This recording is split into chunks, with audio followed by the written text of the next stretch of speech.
Okay, welcome to the liver session, everybody.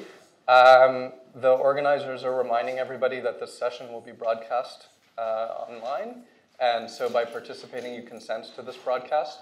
There's also potentially remote participants that might join us, and there will be a chat. There's somebody managing the chat room. Yeah, so the questions might come from remote participants. And so while we're talking, anybody who's talking, please use a microphone that will be passed around to ensure that people online will be able to hear what we're saying.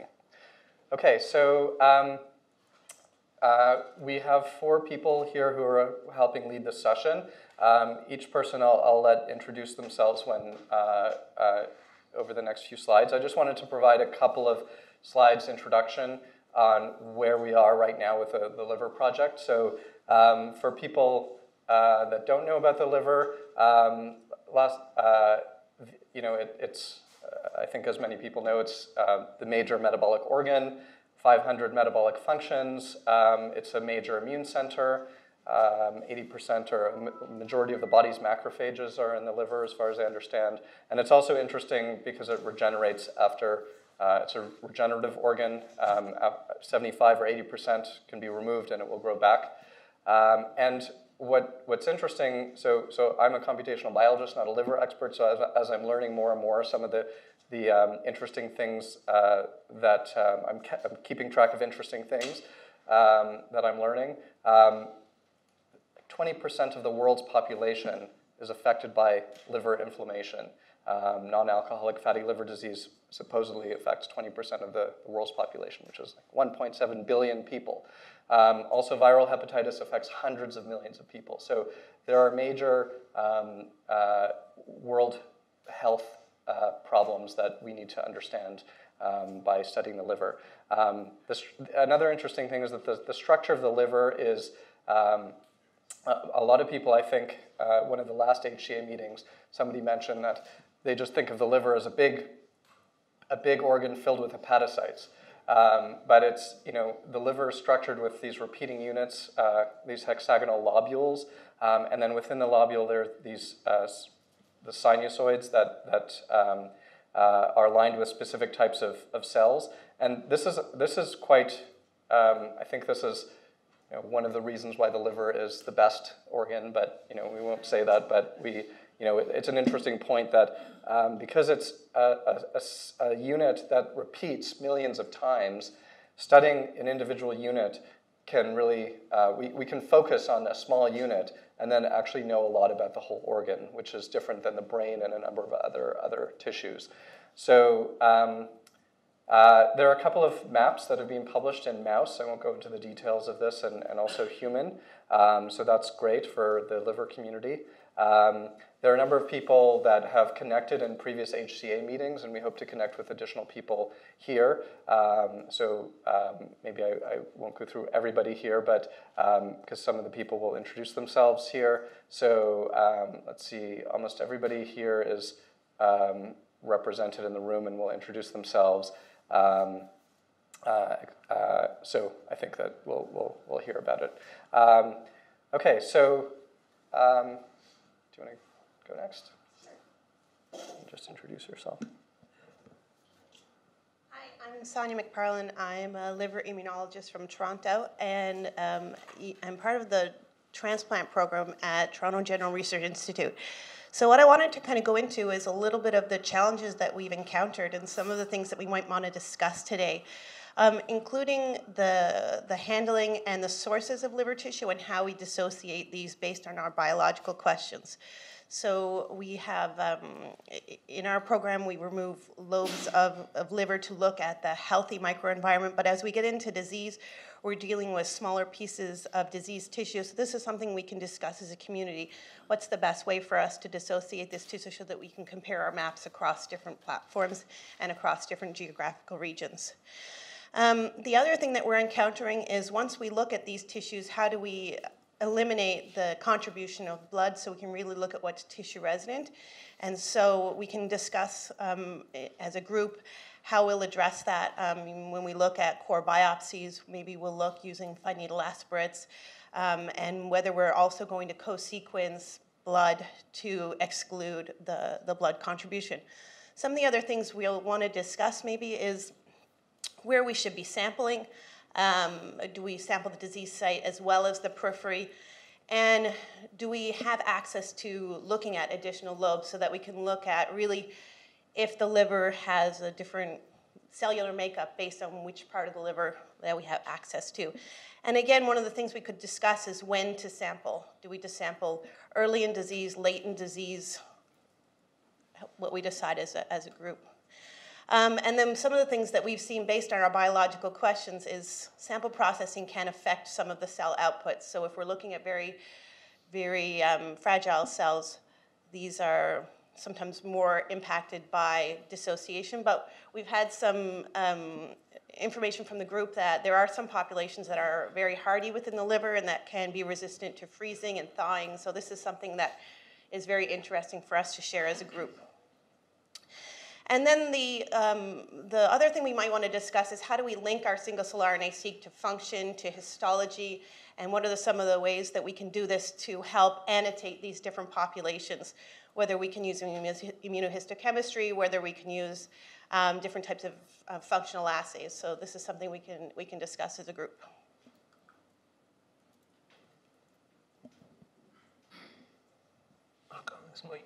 Thanks. Can everybody hear me okay? So, cheers, thank you. My name's Neil Henderson, nice to meet you all. I'm going to talk a bit about liver disease, and is Ramnik Xavier here? No, that's a shame, because the reason the liver's better than the gut is because the gut is the exhaust port of the liver, all right? So we think the liver is the best.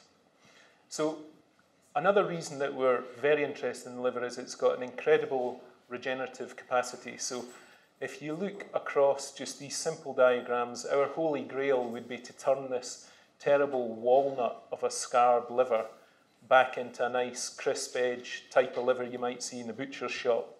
So what we're all about is trying to get at this resolution here, because we know there's plasticity. The big antiviral trials as a kind of side product of that showed us that you can reverse fibrosis in the liver, and there's both strong preclinical rodent model data but also very nice human data. So as a liver community, we're convinced that there is plasticity of fibrosis in the liver, which is not the case from what we can see in lots of other adult organs, and we don't know why that is. It's perhaps because of this intrinsic regenerative capacity of the liver. There's more and more data in preclinical models suggesting that liver regeneration per se is actually antifibrotic. So there's lots of grounds for optimism here. As it stands, we have no antifibrotic therapies. So if you've end-stage liver disease in 2018, your options are transplantation, and that's it. And if you, as Gary mentioned, if you look at how many people worldwide have chronic liver disease and think of how many transplant units there are, and we can't even transplant enough people, it's a drop in the ocean. So liver disease needs some new therapies badly. You can split liver disease into acute liver failure and chronic liver disease, and as you might imagine, the massive burden is in the chronic liver disease. Gary's mentioned the prevalence in NAFLD. It's absolutely massive. It's secondary to the rate of obesity climbing in the Western world. It gets worse every year.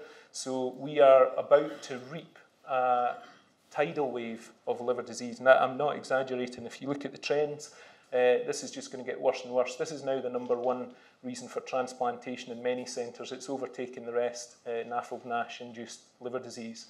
The viruses, we've made great progress with treatments for Hep C, which is great, but there are still many people who have cirrhosis because of Hep C.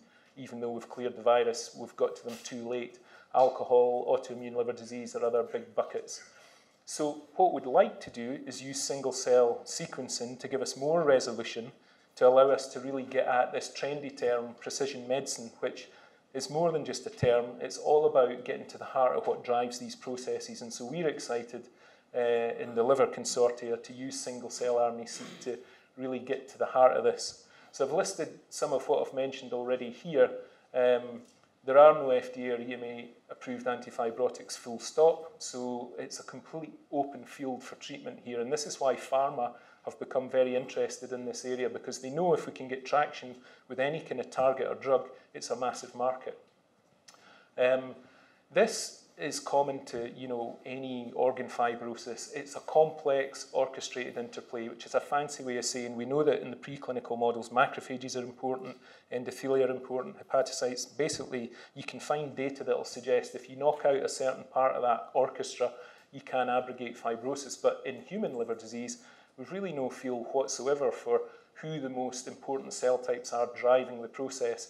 The mesenchyme we know lays down the collagen, irrespective of the type of liver disease. It's the kind of endpoint collagen depositor, but there are various influences on those cells from all these other cell types. And so, you know, we've got loads of mouse models where we've blocked fibrosis with small molecules and blocking antibodies, and many groups around the world over the last 30 years have been able to inhibit fibrosis in the liver, but none of these have flipped to effective patient therapies. So huge translational gap between the targets and actually being able to treat patients. So we're excited about single cell. We think it's going to tell us things that we have never thought of at all. We've already seen that in many of the data sets that are coming out. We're seeing stuff at a resolution not possible, so it's an exciting time, we think.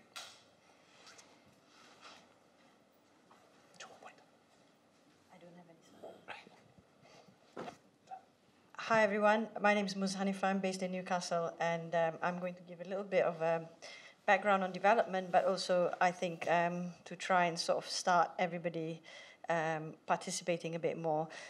So in terms of the introduction that's been given so far, we've talked about how the liver is actually a metabolic organ in adult life, but it starts off playing a very different role in during development. The liver was basically a major hematopoietic site, basically giving rise to all the kind of like needs for oxygen transport, generating red blood cells, and also the developing immune system.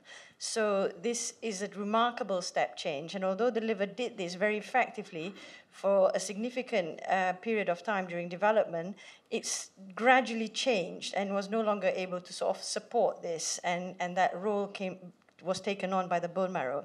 So this transition is an important phase during development, and also whatever that was sort of made in the fetal liver was also significant in terms of some of the diseases that may not necessarily be related to the liver itself, and that's in looking at childhood anemia, childhood leukemias, and so on and so forth. So there's a great interest in this organ that transcends its kind of current adult role. And obviously, as Neil mentioned, the regenerative potential and the developing liver is extremely capable of growth and regeneration. So understanding how this is occurring, not just of the hepatocytes themselves, but also the immune counterparts within the liver will be significant.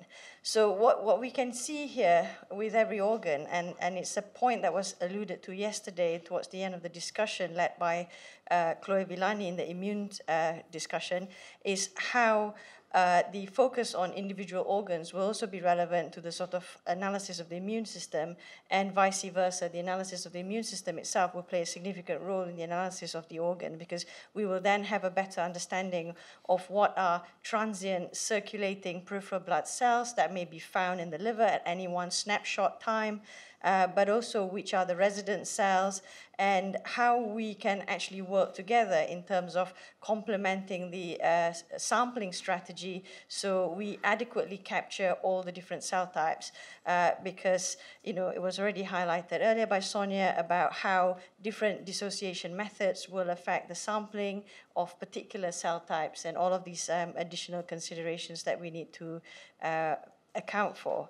And one of the things that I found very helpful when I was in the immune session yesterday was having, and Sonya was there as well, was having people here, and also those who are dialing in or watching this from outside, to actually say what they're involved in, and to have a wider audience participation so we can understand the projects that different people are interested in, and that can form part of the discussion. Okay, sure. So Gary's got one more slide, and then we can do that. So I won't say any more about development. Okay, so I forgot to introduce myself. I'm Gary Bader from the University of Toronto. So I'm a computational biologist, and one additional topic to discuss today is computational challenges that might be specific for the liver. Some of these might be fairly general across all maps, but one thing that's been very clear already from the initial liver maps is how we deal with variation in the samples that are coming. Hepatocytes have so far seemed to be different from different people. Immune cells might be similar between different people. And then there's a lot of important effects of sex and age, as was mentioned as well. Because the liver is a repeating unit, it's going to be very interesting to see if we can develop methods that really understand the repeating unit and put it together into a full map, including spatial and genomic information. So is that going to be possible? That's one of the questions that we have.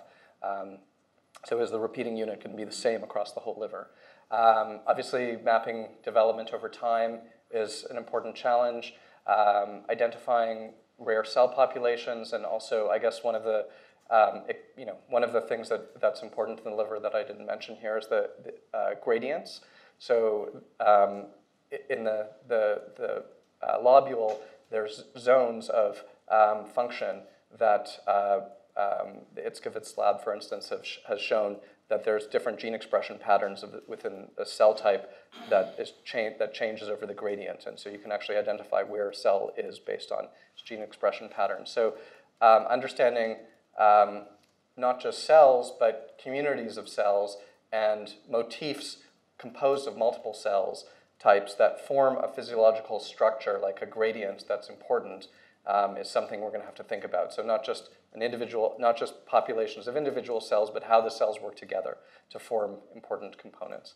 Okay, so we thought we'd ask everybody here to briefly introduce themselves. If you could also say if you're working on a liver project, if you could talk about that briefly, mention, just introduce it. And we'd like to capture all the liver projects that everybody's working on.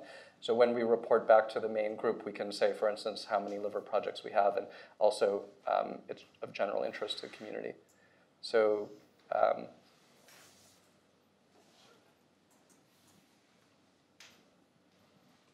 hi, I'm Alan Mullen. I'm a clinician and a basic scientist over at Mass General Hospital just across the river, and my lab is primarily interested in fibrosis, primarily looking at stellate cell biology, both at the level of coding and non-coding transcripts. Hi, my name's Simon Gregory. I'm a professor in neurology, but I actually work on the liver too. I'm collaborating with Anime Deal at Duke University, and we're looking at animal models in preparation for looking at human biopsy samples for doing single cell. I'm really interested to see how the protocols shake out, because we've been looking at cold protease dissociation. But, and I looked through the points that we were intending to discuss. I'd also like to hear about analysis of ploidy and being able to handle multinucleate cells, which obviously has an impact on whether you look at cellular or nuclear expression. So I really appreciate your thoughts about how to handle that. I'm sorry, what disease are you studying? NAFL. Adi Rahman from Mount Sinai, New York. I'm the Director of Technology for the Immune Monitoring Center there, so we work on a pretty broad range of things, but in the context of liver, our primary focus is on the immune cells, and we're looking at immune infiltration in the setting of liver cancers of both viral and non-viral etiology, and comparing that to adjacent immune infiltration in the non-involved tissue. Adi, can I ask you a question? Yep. In the proposed plan to study the immune cells, would you be really pulling out or enriching for so one of the things I'm curious about is the digestion protocols, because we use Percol to essentially focus on the immune cells, and we've had we've tried attempts of including more stuff in there, and we find that there's a pretty significant degradation of the quality of the immune cells when we have all the other. We call it junk. I know you guys call it like data, but you know.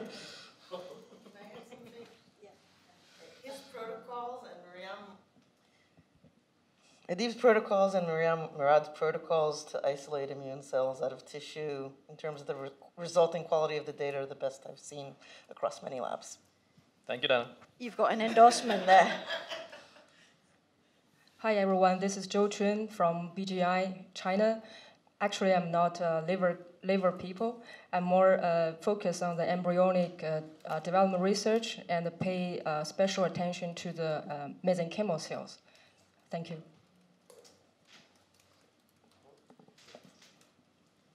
Hello, my name is Andrea Radke, and I'm at the NIH affiliated with the Germain group, Ron Germain's group.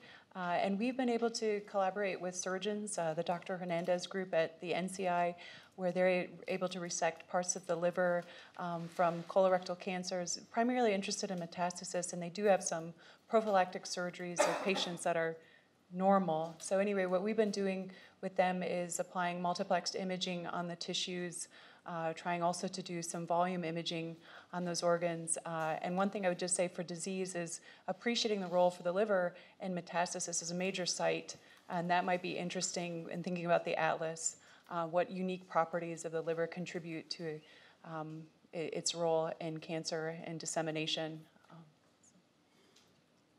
I'm not really a liver researcher here. My name is Jia Ying. I'm a scientific editor at Cell. I'm just a couple of blocks across the road. So I'm really here to learn and to see that whether there's anything that from the publishing side that we can support HCA.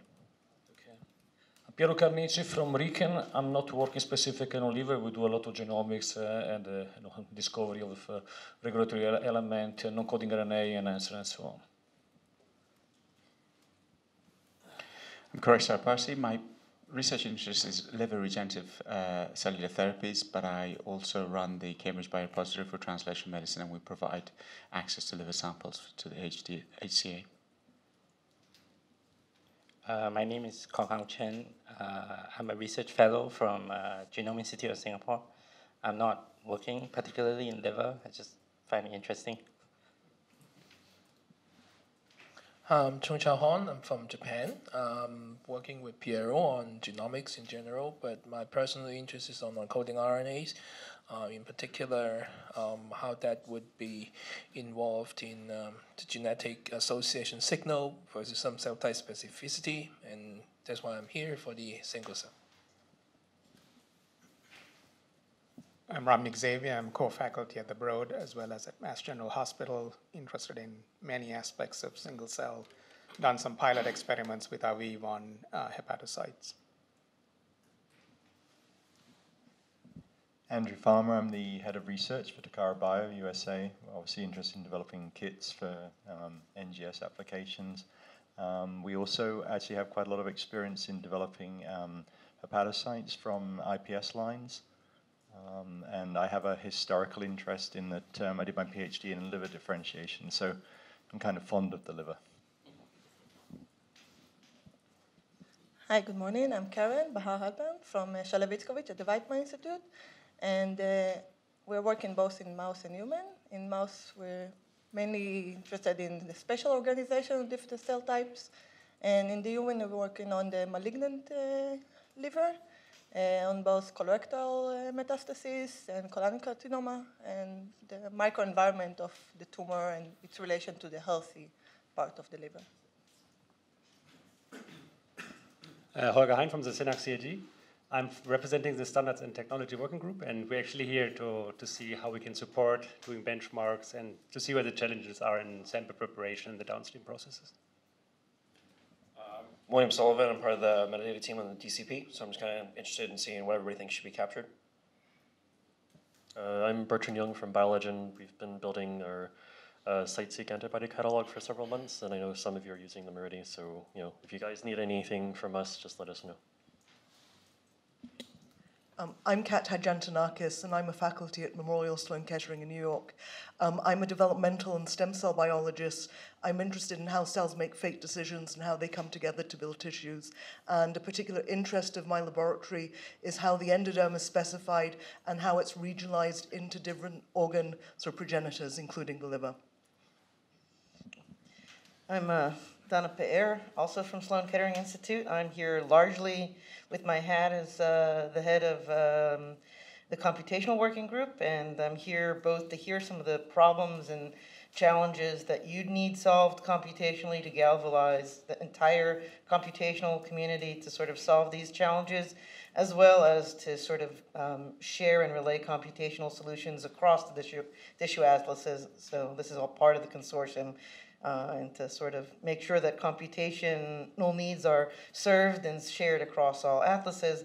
My only work on the actual liver is I also look at the cancer atlas, and we're studying particularly why the liver is such a fertile ground for metastasis to grow in. I'm Natalie Lebot. I'm the editor for Stem Cell and Development at Nature. I'm here to hear about your needs in terms of publishing your studies.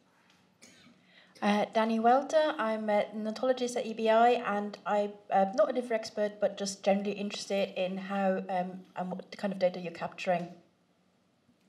Hi, I'm Gabby. I'm also at the EBI, and I'm a user experience designer working for the DCP. I'm Chris. I'm with the data coordination platform, Data Wrangler. So here to meet your needs.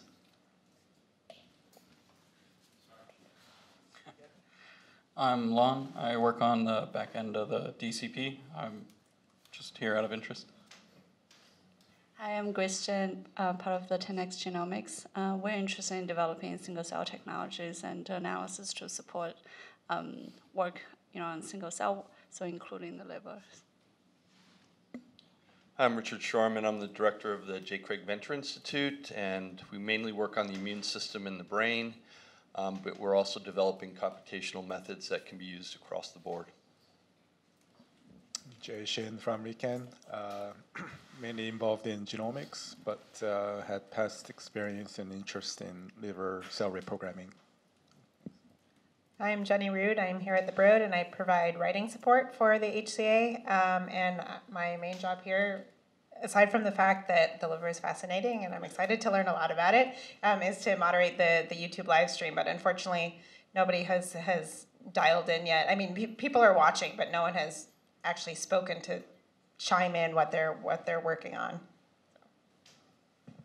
Hi, Ram Dasgupta from the Genome Institute of Singapore. I'm a group leader there. We're interested in tumor heterogeneity and mapping tumor evolution under different selective stresses using single-cell transcriptomics. Yeah, and in the context of liver, we just started a program where we are looking at liver cancers. Hello, my name is Brandon Wesley. I'm in Ludovic Valia's group in the other Cambridge in the UK. I'm particularly interested in single-cell analysis of the liver throughout development and modeling this using induced pluripotent stem cells and ES cells to recapitulate these developmental events. My name is Dominic and I'm working at the Max Planck Institute in Freiburg. And I'm interested in cellular differentiation and cell plasticity in the liver, and in particular also in liver stem cells. So we've begun to work on this, and we are also interested in the spatial organization of the liver and how cells crosstalk with each other. And for this, we are, apart from single-cell RNA-seq, also developing or establishing at the moment spatial methods to explore that in more detail. So I'm Charlotte Scott from the VIB in Belgium, and I'm mostly interested in mononuclear phagocytes in NAFLD and also in acute liver injury.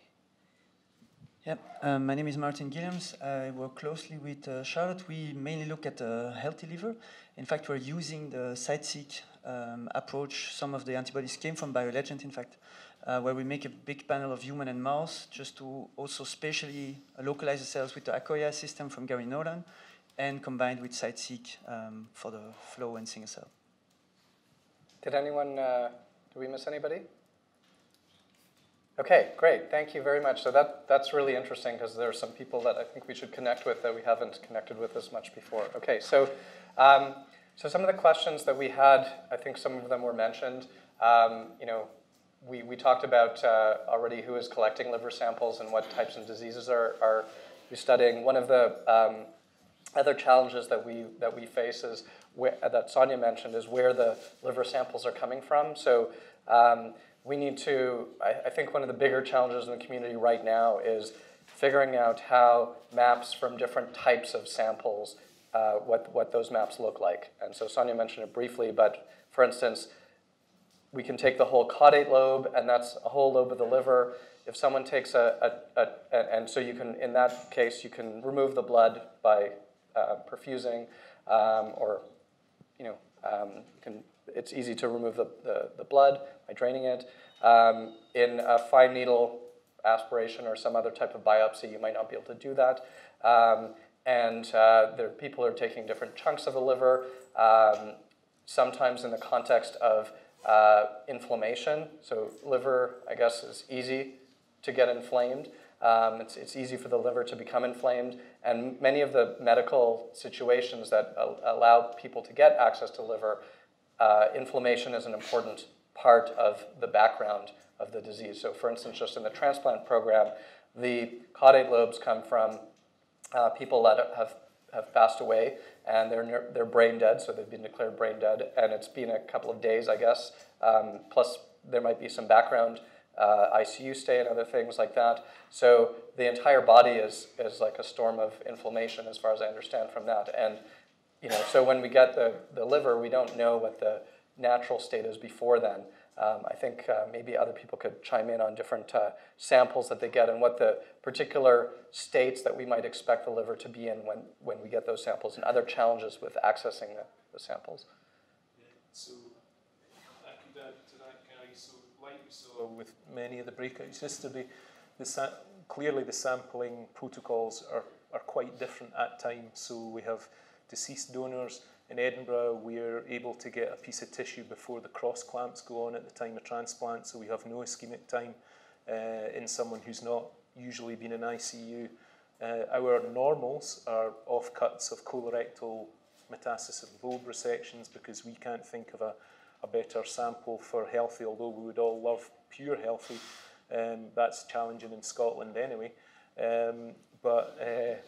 So there are various different flavours. I'm not sure, Dana mentioned yesterday in lung about trying to look across the different sampling workflows and protocols, and we can do that now in liver, and there are very sophisticated computational techniques, but I'm not sure we should. I think we kind of agree that we should never really look to homogenise the workflows in the front end completely, because that's probably impractical.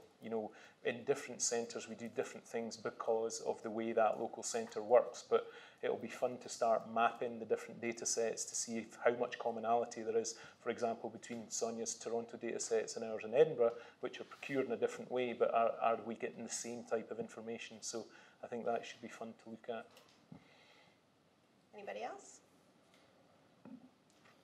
So anybody else? Yeah, okay. Actually, I think Dana's gone now, but on the question about Perkel gradient or not, so we love Miriam's mirrored work a lot. It's not a frontal attack or anything, but we do think that the Perkel, it gives you very live cells of high quality. So the ones that you then process for a single cell is great, but you lose a lot of cells along the way.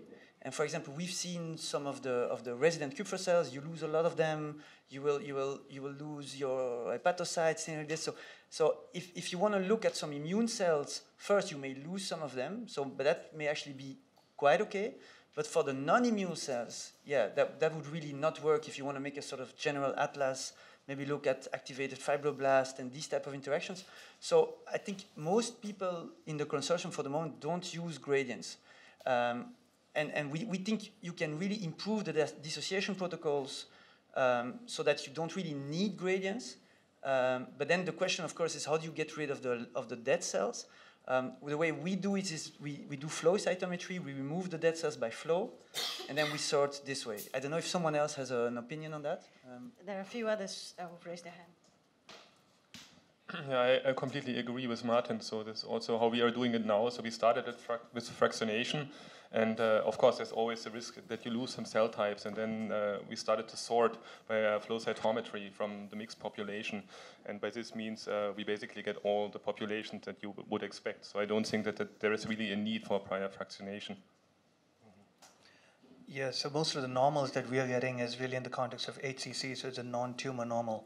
In terms of fractionation, we are happy to share some of the protocols for dissociation and fractionation, but for dead cell removal, we go through a max sorting, and rest of it, we just put it through a CD45 positive negative at max sort again. So, and this seems to be, has kind of really enhanced our ability to get the tumor as well as the non-tumor cells. So we are doing max, not fax here. I mean, I think so. So I would absolutely agree. If the goal was to be doing an atlas, clearly you want to capture everything. Our goal is not necessarily to do an immune atlas, which is a little bit different. But an important consideration is, so firstly, I don't think you want to fool yourself that you're getting everything because you don't use a gradient. Because I think an easy question to ask is Kupffer cells. Right? For those of you who work in Kupffer cells, what's the ratio of Kupffer cells to T cells that you see if you don't use a gradient? It's probably pretty similar, probably more T cells, I'm guessing, in a single-cell-seq data set. Compare that to imaging, there's like 100 times more Kupffer cells there. Right? So there's clearly differences in liberation of cells from the tissue by digestion itself, independent of the gradient. So I think the idea of trying to capture everything is a little bit difficult, regardless, unless you're doing an in situ approach. A second challenge also is that the presence of these dead cells, even though you may end up with them in your analysis, the ability to infer much about them is very difficult because their RNA is very degraded. You have a lot of poor quality cells that don't pass filtering based on thresholding. So you kind of lose them in the end anyway. And so I think there are some pros and cons there. I mean, our goal was more to focus on those cells that were going to be analyzable anyway. And so we thought instead of computationally filtering them at the end, we should try and experimentally remove them at the beginning so we don't waste bandwidth on them. But that being said, I completely appreciate the value of doing the alternative approach. And if you guys have good protocols for profiling the hepatocytes, I would love to incorporate some of those into some other studies. So this is a really excellent conversation. And one of the things that we really wanted to get out of this is for this conversation to continue online, offline, and have people kind of compare protocols. Because one of the things that we've seen, actually, for our approach, we were more interested in all the cells and how they kind of are represented with respect to each other. So we really did, other than dissociating the tissue with its own vasculature, we looked at everything, and then computationally the dead cells were removed using the mito filter and the number of the genes expressed. And so but one of the things that we're kind of interested in doing also is looking at, how that affects the viability of each of these populations. And the other thing that was really interesting to us is that the more, depending on our biological questions, so the endothelial cells were really sensitive to any of these manipulations, and the hepatocytes also. So really, if we can have a conversation offline about people's individual interests and the protocols that they've already optimized that are working for each population, then we can kind of speed up each other's workflow. But it might be, following on from Neil's suggestion, one way of going about it is actually to take all the data sets and see what population is present in the respective, from the respective protocols, because that will give us a sort of a quantifiable measure of what we're missing, the known knowns, known unknowns, and unknown unknowns. And then we can actually kind of, discuss further in terms of where to go with the protocol. Sorry, that was... Yes, so in human brain, we've basically given up on trying to isolate intact cells. And so now our protocols are all about nuclei RNA sequencing. So I'm curious if anybody in the liver community has also looked to see if nuclei might be an alternative approach. Yeah, so yeah, it's funny you say that because my impression is more people in the liver community we are awaiting some data sets on pure nuke-seq just to compare, because we have a nice rich data set of whole cell. So we're going to obviously compare genes per nuclei versus per cell, but also, as you're maybe alluding to, some of the tough guys in our world, like hepatocytes, which are always more fragile. And coming back to your point about hepatocytes, and I know it doesn't give us nuclear number, I think nuke-seq could be really useful in this setting as well. Is there anyone from Aviv's group here? I know they're doing nuke-seq on liver, and they have a platform that's... And I think a few people have done nuke-seq maps. I don't know if anyone is ready to talk about it, but... I was just curious if the assays working group has a compilation of any of the protocols already assembled, or if that's something that we're hoping to get out of this meeting. So I think that several groups have put them up on protocols.io, and I know... There's more to come. Yep, and there's more to come, so yeah. So one of the things I would love to report back to the main group is how many protocols we could decide to share at this meeting as a report of progress. So how many people are going to share a protocol on protocols.io? So 1, 2, 3, 4, 5, 6, 7. You've already done it already. 8, 9. Okay, 10. Okay, so I think that's amazing. If we could, you know, even in the next, like, if somebody could do that soon, you know, if people can do that soon, then do it in the next week or something. I think that we can report back to the HCA that says, look at this community, it's really active. 10 protocols were posted on protocols.io after this session. We could see, that would be very valuable for this. So I think it's excellent that there will be sharing of protocols, but how about practicality of consensus, and will there be some SOP that there's a community that we should follow, or are we going kind of agnostic to which SOP and use metadata to correct this computationally? I think this is something that probably time will tell, right? As we start comparing our data sets, and there is now some data sets around, we will learn what we miss with each of the respective techniques. And I hope that something will crystallize, so an SOP that works for everyone. Or maybe not necessarily for everyone, but like standard practices. So I would like to add that based on our experience with normalization, and the AWG has been looking really into normalization, we see that it's really, really important to work with as standardized protocols as possible. So yes, you can sort of normalize, yes, there's been progress, but it's a real cost. So I think it's very important that we spend time to actually get the best protocol and not converge on a suboptimal protocol too quickly. I don't think a single protocol is going to do justice to all the different cell types, so we are going to have to deal with a couple of protocols, but to limit the I prefer this one and that I prefer this one just so because I developed this one, and when there's no need and when there's true redundancy that really captures similarly the same types of cells, the community should reach a consensus and a decision so that the bulk of the data will be collected with a sort of consensus protocol as a community, and that would make a huge benefit to the integration of all the data across the labs, leading to a much higher atlas for everyone. The protocols.io can also be kind of like a public, but also kind of like localized to the liver group. And in that same way, maybe the data sets could be shared within the group if there was a sort of, people are not ready to share it with everyone just yet, to speed up the process of kind of establishing, what are the best protocols for whatever cell types. Maybe that's something we could think about. As an incentive, I think we could get together and actually write papers about these things. For instance, there could be a paper about comparing the data sets that come from each protocol and which cell types which protocols are better at. Comparing, I think a separate thing later would be compare single cell with nuke-seq. That would be very valuable. So that's already a paper we could think about collaboratively working on. That's a paper that would only work by people coming together. And so I think there's an incentive for us to come together to do that. One of the interesting things that came up in the Toronto kind of single cell working group is that the students flipped the dissociation protocol. So instead of putting the liver chunks in enzymes in the presence of the gentle max for the 20 minutes, they first pre-incubated the tissue, brought it up to in the enzymes and the calcium chloride for 20 minutes, teased the tissue, and then did a very quick 36-second gentle max spin at the end.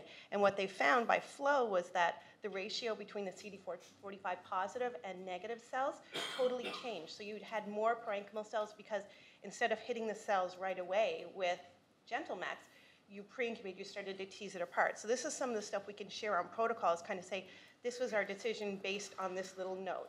We flipped the protocol and we found our 45, so that people that are only interested in 45s will use this protocol, people that are interested in 45 negatives use a different one. So we can kind of have a working group. I have a small comment about once you say cell type, so to what you do refer, because I think same cell type may have different annotation, especially in liver, because everyone knows easily can be inflamed, and it's a major site for metastasis and local tumors. So what is the exact definition of cell type? So that's actually, what is a cell type is something that is extremely unclear, and there's no consensus on it, and it's one of the most widely used and illy defined terms in this community. But I think that at the end of the day, what we do have are profiles, and we should work directly through comparing the actual full profiles as well as our labels. And once you have the full profile, and you could break it down to factors, and you could say that the difference between this and this is inflammation, you know, that's information. That's the value of actually looking at all the transcripts in the cell. So you can have a label, but you could have the data that supported that label, and you can compare the data directly. And I think there's going to be more and more metrics and tools and criteria by which you compare populations at the data level rather than at the label level. So to facilitate the isolation of the different cell types, I think it's good if we converge on a definition of major populations. So of course we all agree about hepatocytes, and we, for example, use ASGR1 as a marker to enrich for hepatocytes, and that works very well. And then endothelial cells, we have some macrovascular endothelial cells in the liver, sinusoidal endothelial cells. We have ABCAM positive cells, which comprise cholangiocytes. And then, of course, we have the immune cells. So I think to have protocols for these major populations is already an important step. And then we can, of course, resolve further. Dana's point earlier, which is, I think, very important in terms of the cell type, and I agree the definition of the gene modules that I expressed will be best to guide what we call them. But coming back to that point, and again, Dana emphasized this, it would be useful maybe in the first instance to just look at, you know, non-inflamed or normal liver as best, you know, healthy, normal, whatever that is, you know, defined as, and then just look at how many of those data points are represented by each and every one of those protocols, and then taking it to the next step by then saying, what does it look like during inflammation, and then describing them purely based on their gene expression modules, and then having a consensus community opinion of what they should be labeled as, which may not happen during the process of data generation, but retrospectively, and there will be many iterations of this, which is, you know, probably what we would expect.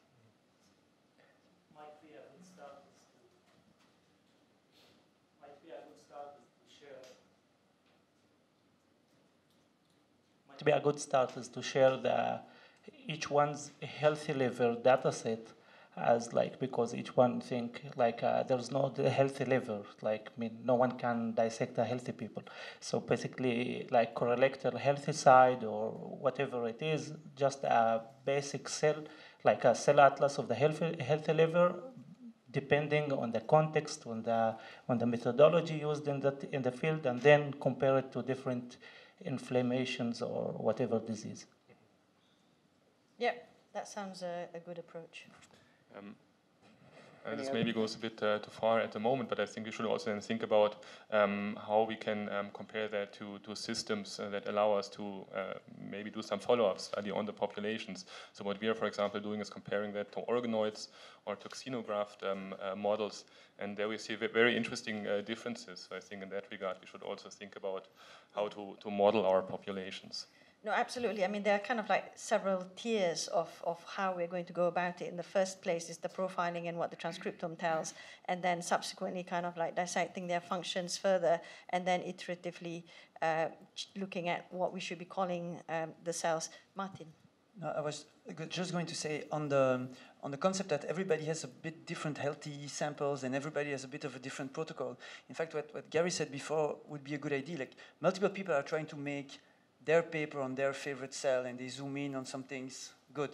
But all of those healthy data sets actually could be combined in a sort of master paper afterwards, where we don't care about authorships anymore. We put one big list of a lot of names, and we just compare the protocols, see what cells are like this, and it would really be very useful for the community. And it would be a way to okay, we all know we need our papers for our grants and stuff for the moment, but maybe a year from now, when all of it starts to come out, it would actually be a good exercise and actually a very valuable data set. Yeah, and I think you could also tease apart effects of ischemia, non-ischemia. You know, we all assume it's having a big effect in the data, we don't know. So there'll be lots of variables we could look at. Any more discussion about protocols? Yeah, maybe one thing to add. I think it is useful what you are saying, Martin, but of course there is a convolution of different sources of variability. There's the protocols, and then there's the different origins of the samples. So I think it would also be good to test the different protocols on the same source of material to really see what the technical differences are related to the protocol. I completely agree, but you could start to compare. Yeah. And then sure. in like sure. Of figure course, 3, I mean, that's an obvious you take starting one point. same, yeah. I'm just saying that we should then think about taking that a step further in a coordinated way. Any more discussion about protocols? Another topic that we can discuss is spatial aspects. So one of the, I guess, assumptions that we might make about the liver, because it's formed of repeating units, is that we could study a repeating unit, we could study one of the units, and then it could be, the knowledge can be extrapolated to the entire organ 1 million times. So do people think that makes sense?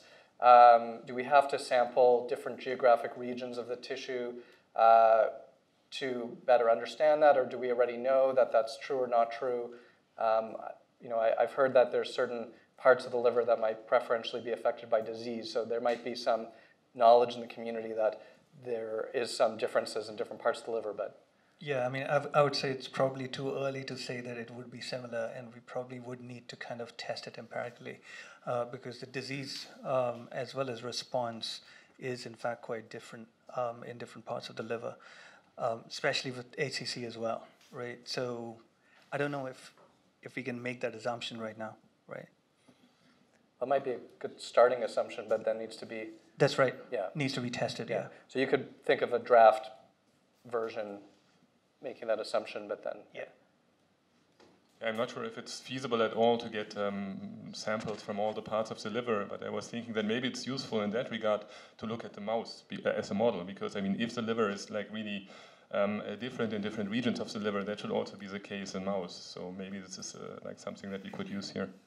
I think, Dominic, that's right, but as you know very well, a guy who's had NASH for 30 years is very different from a mouse with 6 weeks of carbon tet. So I was just thinking the data on all of this, I think, is incredibly scant about regionality of disease. So like everybody's saying, I think complete open mind on this one. Yeah, I was maybe just talking about the healthy liver, so the normal liver. If there is like regional differences, of course, in the disease, it's a different story. Yeah. I agree. Yeah. Someone want to talk about spatial analysis? Yeah. Yes, I think the lobule, so like the metabolic zonation, so that's maybe one thing, or the repetitive makeup of the liver. But what I find very interesting and very important is also like the microenvironment of each cell type, so how cells communicate with each other. So one thing that we find very interesting is, for example, like a co-zonated sharing of function between different cell types, and we do have some evidence for this. And also, since we're interested in the liver stem cells, and we also have some candidates for this, we're interested in how these cells are instructed by their neighbors in order to, what processes they undergo. And I think it would be good to have some high-resolution methods in place that allow us to look at the liver at this level of granularity. And in my lab, we are trying to establish the seq-fish method in order to combine it with single-cell RNA-seq in order to get at this level. But we are not there, so it's something that we are entertaining. Yeah. So, Karen, you guys are world leaders in spatial zonation in the liver, and we've got lower throughput stuff like SM fish and things. Have you any comments to make about what you see as the next step? Or? Yes, so in terms of the mouse, different lobules, we don't see differences in zonation patterns if you compare the different lobules. The different lobes of the mouse. Look, the metabolic zonation stays the same. In the liver, we started to do some laser capture microdissection of different regions, and it's close to recapitulate the zonation of the mouse zonation. It's just preliminary results, but looks the same. So from your experience, you're saying that different regions, different lobes of the liver, the lobules look the same? Yeah, in the mouse. Yeah, in the human, we don't know from where we got the tissue. But, I think it's very interesting that the main heterogeneity would be in these sort of much smaller zones of the zonation, but also, as Dominic said, maybe even along that way, in like smaller units along that zonation step. Yeah, I didn't answer the question. No, it's not a question, but I mean, the interesting thing is that when you then have a human, you don't need to sample 10 different zones in the liver. You can actually take one tube like this, and then you'll probably have the zonation anyway, and then you have to focus on a much smaller scale. Exactly, yeah. So Dominic raises a very good point about the microenvironment in the liver and about how we actually confirm some of our hits in the map by function. So do people want to comment on how they're assessing function of the clusters that they're identifying? Can I ask one other question about the spatial things for that? So when people are collecting cells for transcriptomics, are you getting histological annotations though at the local level? Because that's probably, I think in a healthy liver we can assume everything's about the same. In a diseased liver there are probably important sort of regional differences, and it would be nice to kind of have some pathological reference for that. Yeah, so just to speak to that, in human, in healthy and disease, we're seeing clear topography. So we've been very surprised in a nice way about how restricted some of the subpopulations we see in cirrhosis are to the scar area, which is obviously a major interest for us to get at targets. So in human it's recapitulating nicely, in disease as well, is all I would comment on that. The way we're trying to approach it is that we're using the single cell on 10x combined with the site-seq, with the hope that we get surface markers that can distinguish the cells. And then we use the Akoya system where you can go to 25, maybe more surface markers at the same time to localize them. So, because indeed the main key afterwards, especially in disease, is to find why do we have different types of immune cells, where are they located. And so we don't use the fish type of approaches, which are even cooler, I must say.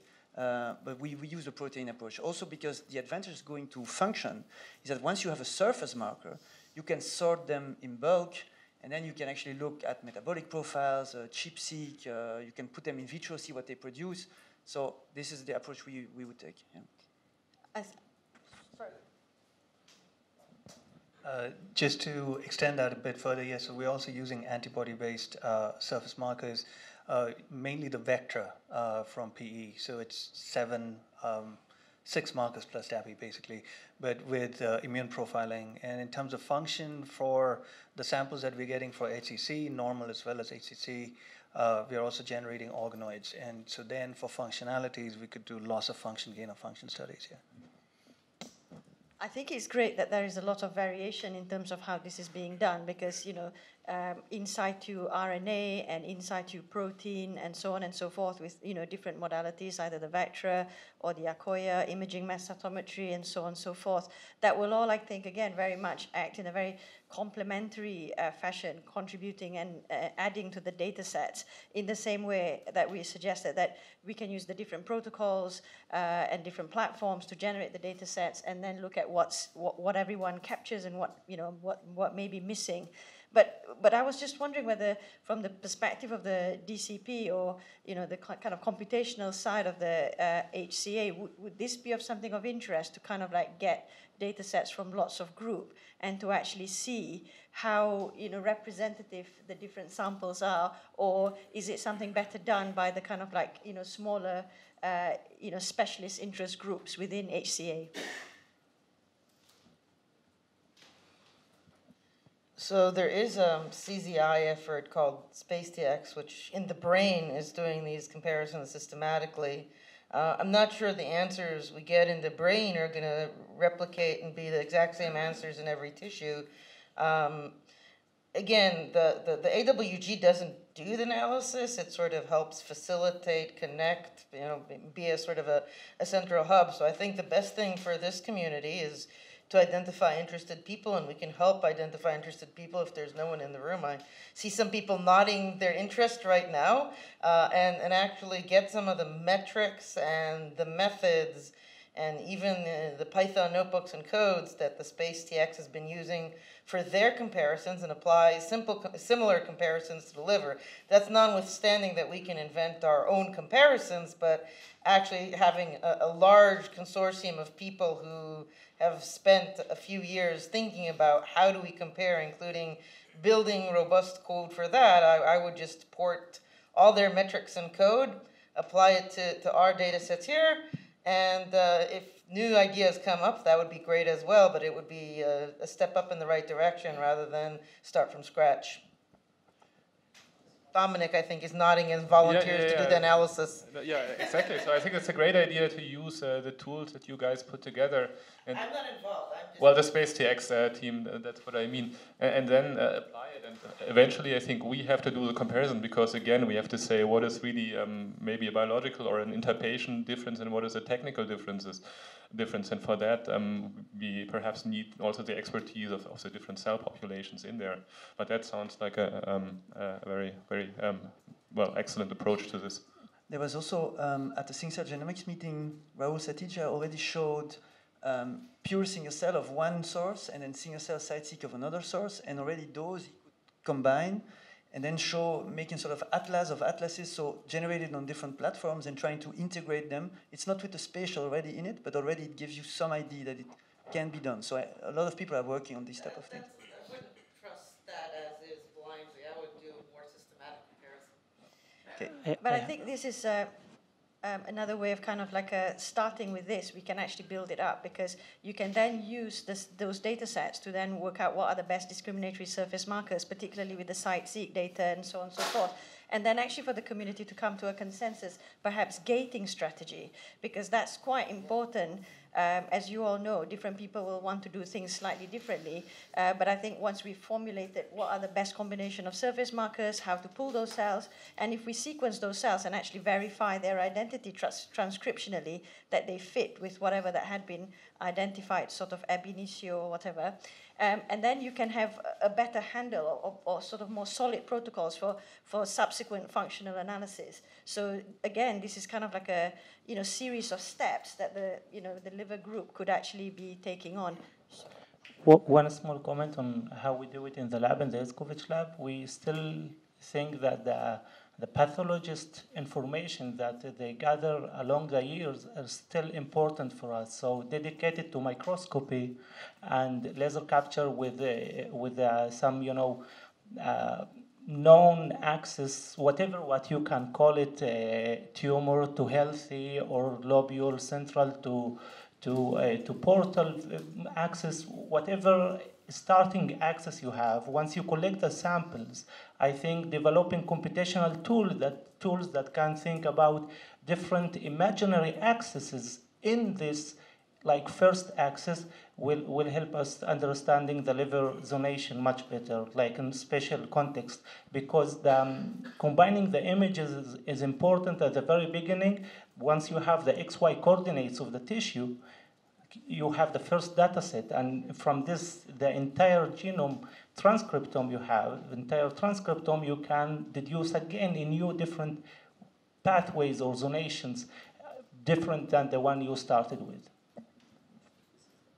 Yeah, I think just to further that, I think the other thing that everybody is aware of, but I think we've got a paradigm tissue for zonation. You guys have shown beautifully in a couple of lineages, and I think we should really make a virtue of it's so spatially clearly laid out, both endothelial as spectrum, you've hepatocytes in distinct zones. So I think as a community we should really try and be on the edge of spatial transcriptomics, because I personally think it's a beautiful tissue to study that. But actually, even what you said on the inflammation, you then get a scar, and then it's also an axis towards the scar, right? Which is then a sort of new gradient, and then you could actually work the same way with the same type of techniques that you use in a gradient towards the injured zone. It would probably give you also a very nice gradient of cells and interactions along the way. Yeah. The other kind of general question I have is, we have SM fish, we have antibody with nice confocal, we can do Z-stacks. Does anybody have any comment on going beyond these two main modalities, nice confocal fluorescence, SM fish? Because people sometimes ask me, could we use some sort of cross-sectional imaging? Clearly the resolution's not cellular there, but I'd be interested just to throw that out to everybody here about what thoughts are on the next step. Yeah, I think you said that word. I'm not sure if you really meant that, spatial transcriptomics, so you're also interested in doing this, right? I mean, this is a good method. Of course, it's limited by its resolution, but I think on the other hand, if we know many of the players and how they are zonated, it can help to co-localize cell types that we don't understand that well. So we now know about zonation of endothelial cells and hepatocytes, but for Kupffer cells, I think it's still a little bit unclear, and for stellate cells, but maybe by analyzing these spatial transcriptomics data, although they are low resolution, we can find out more about this. So that should maybe also be part of it. And personally, in my lab, we would like to just try it on the liver, so we haven't done it yet, but we're interested in doing that. There are two other modalities, the imaging mass cytometry, which also gives the capacity to multiplex quite high, a bit like the Codex or Akoya system. But there's also, in terms of very complementary to spatial transcriptomics, but at the protein level, but lower resolution would be wide field light sheet imaging, where you can go to a reasonable amount of thickness. But those are kind of like the layers of the atlas. You've kind of got a version 0.5 or 1 with Gary's, and then gradually building it up, integrating the various modalities. One thing I wanted to float out, actually, which we all may be doing sort of independently, well, I certainly do in terms of working with a pathologist specializing in development, whether, because I think it'd be very important to actually bring in pathologists who've spent, 20 years looking at blue and red sort of sections and having all this knowledge. How can we harness their interest and involvement in this endeavor? Can I ask one last question before we move to the pathologist? Is anyone using the Hyperion system? It's from Fluidigm. It's linked. Yeah, okay. Because also there, you could actually do a lot of antibodies. Yes. And then localize them this way. It would be very complementary to the Akoya and maybe even better. So you have it running on the liver? Yes, okay. On developing liver. And you have good data on that? Yes. I'm surprised. It's the first time I've heard anyone get good data off that system. Yeah, I mean, well, I can show you. So, go ahead. So just to go back to your question about the pathologist, in our team, our pathologist is one of the most excited person on the team. The fact that we've shown him that we can just give him a map. He's been spending hours looking at different antibodies we're testing that we've identified through the map, and the pathologists are super excited about the fact that we can give them this kind of a transcriptomic map. I also just wanted to mention standard imaging techniques that not necessarily proteomic or high throughput proteomic or transcriptomic, but it would be nice if we could get some kind of 2D or even better 3D volumetric, very high resolution image of the liver or the lobule, so that we can actually build a real 3D map. Because I think it would be nice at the end to have a 3D map that everything gets linked to. In the liver, we haven't talked much about the vasculature and the bile ducts, for instance, but there's a structure in there that needs to be mapped at some point. Spatially, probably easy to spatially map with existing imaging technologies, and then having a 3D lobule map that you could attach and just build a virtual map would be quite interesting. So, pardon my ignorance, but doesn't Marino Zerial in the MPI in Dresden, hasn't he addressed that question a little, using multiphoton microscopy, clearing of samples, and deep tissue imaging? And I think he's looking at the liver. Well, I don't know, so I'll check it out. One of the things that we were thinking about is... exactly what you're saying, yeah. Because he has, I think, built... So he has actually, I believe, built, in some context, a three-dimensional map of the tissue architecture of the liver, but I could be wrong. It may be worthwhile trying to look out some of that work. Okay, I'll check it out. One of the things that we were looking into is volumetric electron microscopy, where you can build a very high-resolution 3D map of a 1 millimeter cubed region or something like that. Which is perfect for the lobule, which is 1 millimeter in diameter or so. Okay, anything else on spatial pathology? So one of the other questions is, is anyone interested or working on fetal and pediatric samples? And want to talk about their experience? Sure. So I'm looking at the development of the fetal liver, particularly the parenchyma, so cell types such as the hepatocytes, cholangiocytes, stellate, etc. And a lot of the samples actually come from Muz. Some of the early samples, pre-hematopoietic stem cell infiltration, come from our group, and then the adult samples come from our group. And essentially what I'm looking at is mapping the trajectory, so the projection of these cells through this pseudotime space, and seeing how the profiles of these cells really change over that time. And then not only just looking at the trajectory of these cells, but then at each distinct stage, how they kind of interact with one another, and teasing out those cell-to-cell interactions, which is very important in this case, because we already know from past publications and some of the Takebe papers that the endothelial cells, the mesenchyme, the hepatocytes are necessary for localization for organoid formation in vitro, and kind of looking at the pathways that are essential for that development in vivo as well throughout the developmental stages and when those kind of arise. So that really goes hand in hand, I guess, with the stem cell expertise that we have in Ludovic's lab, and trying to recreate those developmental events and see when they're important and essential throughout the developmental time course.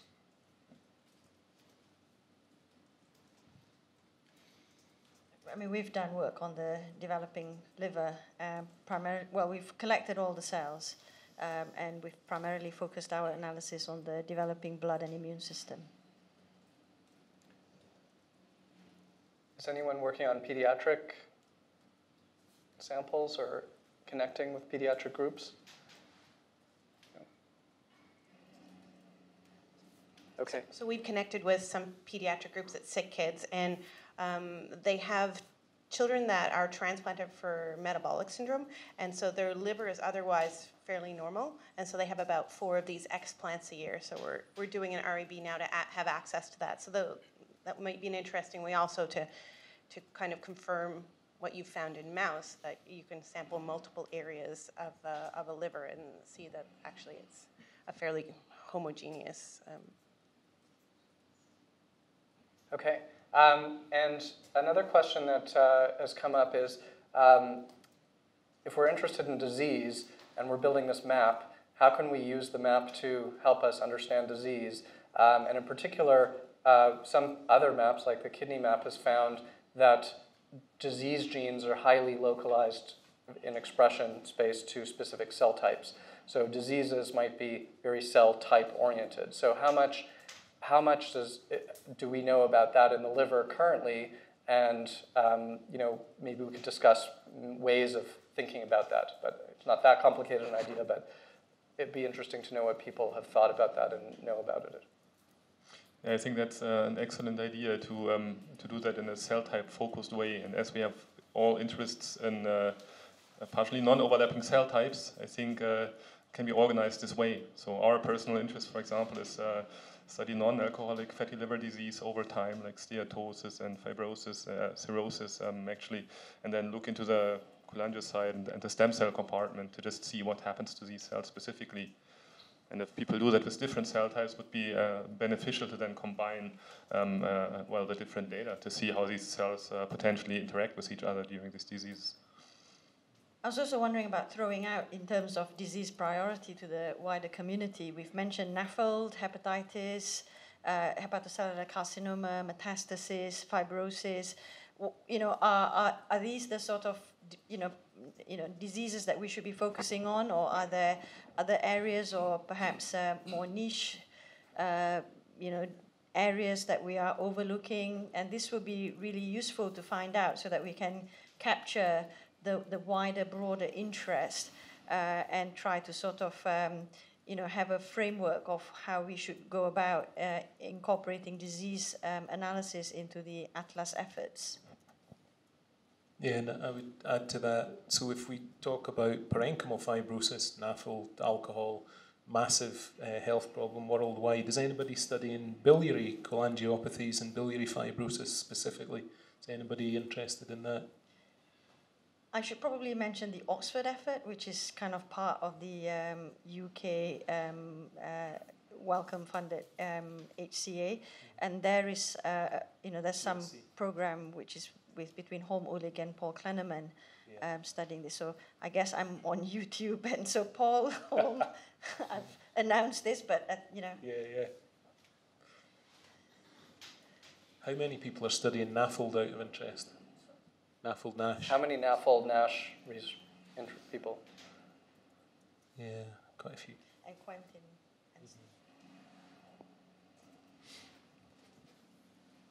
And I think that with regard to healthy liver, some of the methodologies for dissociation are quite well established, but I think that's really where the power of nuclear-seq comes in, is with NAFLD and NASH, where the tissue is so fibrotic, and after injury of death and ischemia, and by the time you actually receive the sample, there are very few, there's a very low viability of parenchymal cells in general, particularly the hepatocytes. And I think in this case, where you can't really extract viable cells from the tissue in end-stage diseases such as NASH, then it's really, really valuable to have that nuclear sequencing. And I think that power in comparison to those data sets, because you can compare those data sets to whole cell, single cell sequencing, I think that's very, very valuable to do in this case.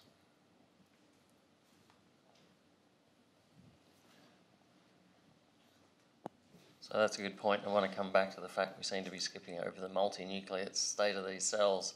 So we run the single cell core out of my group at Duke, and we've tried, successfully tried brain tissue and even frozen GBMs for NucSeq, and it seems to work well and the data looks great.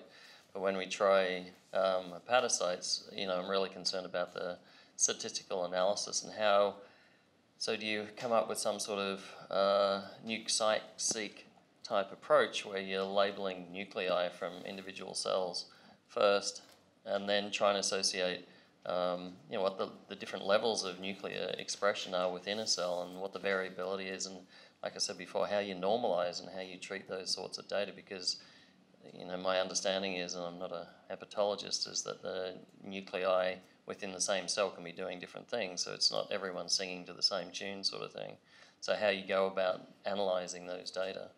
So for people that don't know, hepatocytes can have 2 nuclei or maybe more, 4, and I don't know how much more than that, but it's a big challenge for, and some other cells might be able to have more than 1 nuclei in the liver. So I completely understand the problem if you have 4 nuclei in one cell, but what was your solution to that? You would hash the 4 nuclei, but how do you hash the 4 of one cell compared to the 4 of another cell? You would need to hash them per cell, right? So we need to put them in a well, hash them, and then mix them back.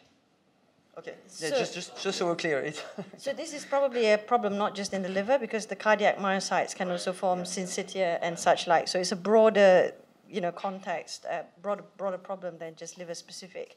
I think I've thought about a little bit about this, and what one can do is you can do nuclear labeling and then use a linear log scale and isolate the kind of single cell, diploid, multiploid, polyploid nuclei, and then do the sequencing of all the cells that fall into each individual well. So it'd be like a SmartSeq2 or whatever other. So it works. So we have done that back in the days when I was in Alexander's lab still. That was mouse, but there it worked. So based on the DNA content and the size, we could isolate the different ploidies. But we didn't see major differences back then, but maybe we didn't look well enough. So we've been isolating cells which are multinucleated giant cells, not from kind of liver, but like giant cells that accumulate from pathology and granulomas. So we've used that same strategy, but we haven't kind of completed the transcriptome analysis to actually And presumably, Dominic, you were obviously measuring ploidy, but you would not have information on nuclear number per hepatocyte. Sorry, I didn't quite get it. So you can measure, absolutely, Holstein will give you ploidy, but how do you measure nuclear number? Well, no, that we couldn't measure. No, you can measure it from the FACS, because it will be double the dye. So that's the nuclear dye. DNA content. So we've tried that ad nauseum, and FACS isn't sensitive enough to do that. So yeah, I'd be delighted if somebody said, "Oh, we do it this way," but we've tried that very carefully. So you can't get the doubling of the dye to okay. No. I think we did it based on DNA content, so that was ploidy, but not. I'm not sure what else you would do to get the nuclei, the number of nuclei. So that I think we have. But it wasn't me who was involved in the project back then, so I don't know the details, but I can find out. Yeah. So obviously this approach is only doable, so not with droplet-based fluidics, because you could only do it based on sorting. Because even if you can identify a multiploid cell, you wouldn't, if you were to then take those cells and pool them in a droplet-based method, you wouldn't know which nuclei came from which cell. Correct. But in the cases where this has been done, how much heterogeneity was there between nuclei within a single cell? by SMART-seq2, for example? Because that would answer the question. Like, do we need to worry about this, or is it kind of fine? Like, can we just assume Do you that every mean nucleus between 2 nuclei and 1 hepatocyte? Right. See, so you maybe have dug into this wholesale, but my understanding is there is not much data on that at all. So my impression of the literature is no one knows.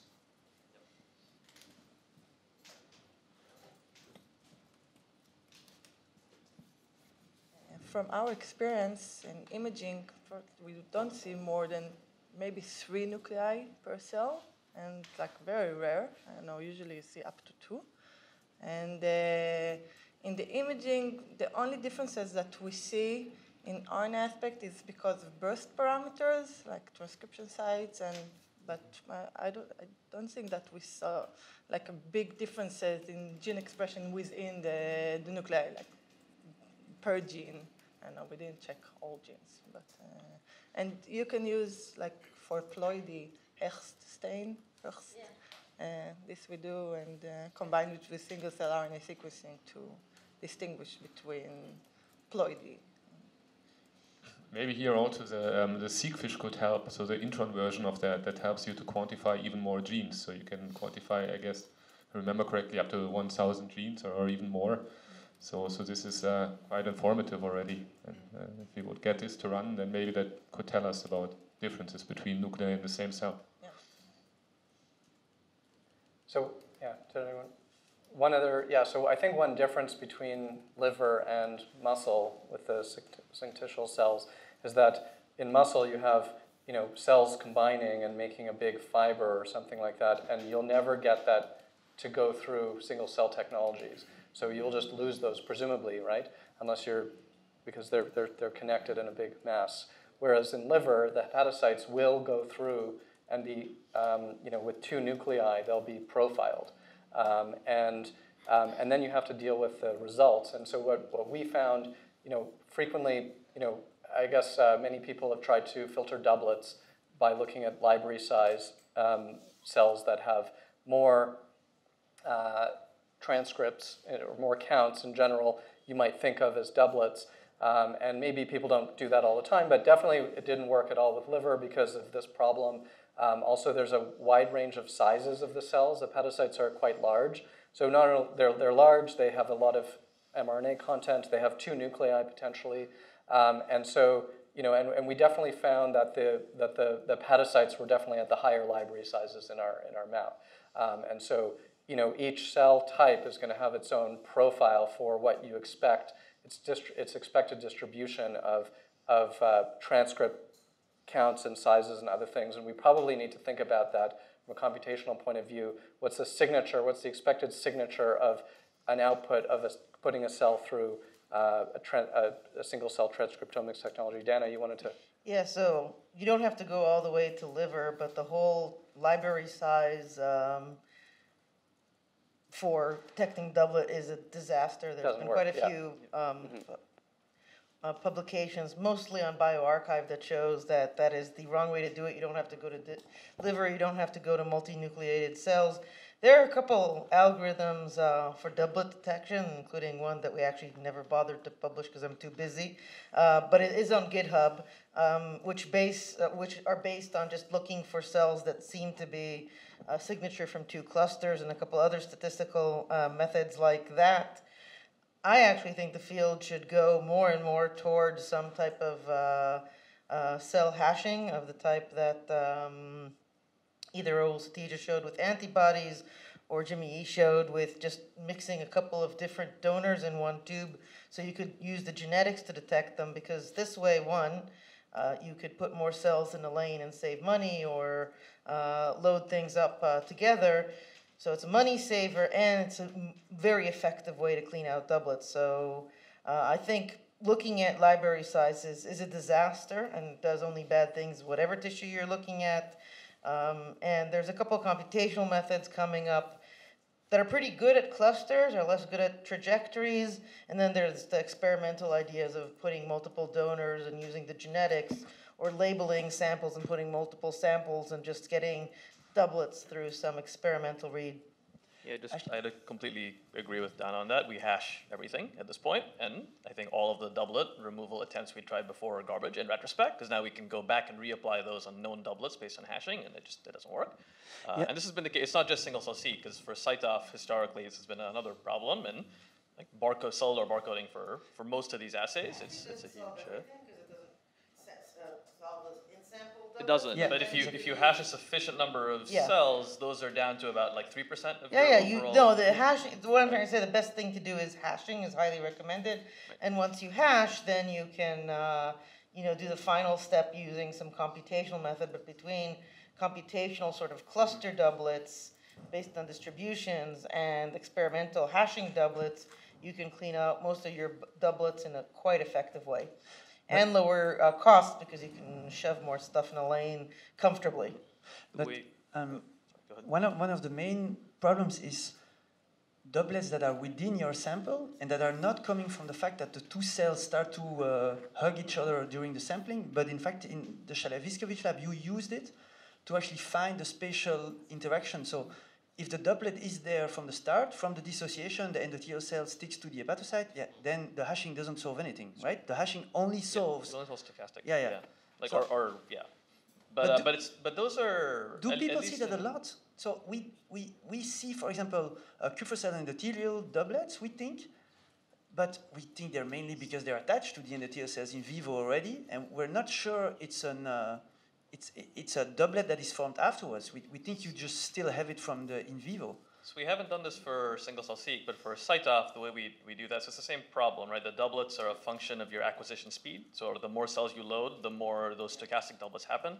And so the way we distinguish those two kinds of doublets is the assumption is that if you run your instrument faster, if the doublet frequency of a particular flavor of doublet goes up, then you know it's a technical doublet. Whereas if it remains constant, then it's one in the biological sample. And at least in our hands, the vast majority of doublets are the technical flavor with immune cells, which are maybe a little bit more dissociatable. And also just on Dana's point, the way that we also deal with the combination of this hashing versus computation is we hash to find known doublets, but rather than remove them, we annotate them as known doublets, we keep them the data, and any other cell that clusters based on gene expression with those, we can infer that that's probably also a doublet, because it looks very similar to the known ones. So it looks like there is no really, bomb-proof doublet detection method. So perhaps a combination of various strategies and methods, both computational, experimental, and so on and so forth. But I think also the interpretation of whether these are genuine, bona fide, kind of like new cells, because simply by excluding cells that have modules of two different cell types that's known might just sort of like allow us to throw the baby with the bathwater. Comparing all the methods. We don't do it just that way. We actually use full statistics that say what are the size of the population of this population, what is the size of that, and it's a statistical procedure that actually can find doublets that look like combinations of cell types and allows them a lot. It really depends on size of the population. So it really only filters out doublets that look like exact misses of two large populations where the percentage of those doublets exactly matches the percentage of doublets you'd expect from two populations of those size. And the computational cleanup of that really does keep a lot of the doublets that look like combinations, but you have more than you would expect, or a combination of one rare population and one big population. So it actually does include a lot of doublet-looking cells that aren't, likely to arise from two large clusters.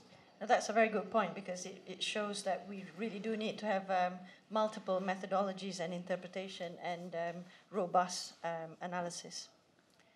Well, there's another issue with mitochondria. That the hepatocytes have a huge amount of mitochondria. So one of the signatures that people use to identify dead cells is a mitochondrial transcript ratio. It doesn't work for hepatocytes because or you have to change the filters. It works, but you have to evaluate it for that cell. And obviously that makes sense, but it just brings up the point that for technical reasons, we really want to know a lot about the natural distributions of all of these different factors in each cell type. And Dan, I know you mentioned the annotations database.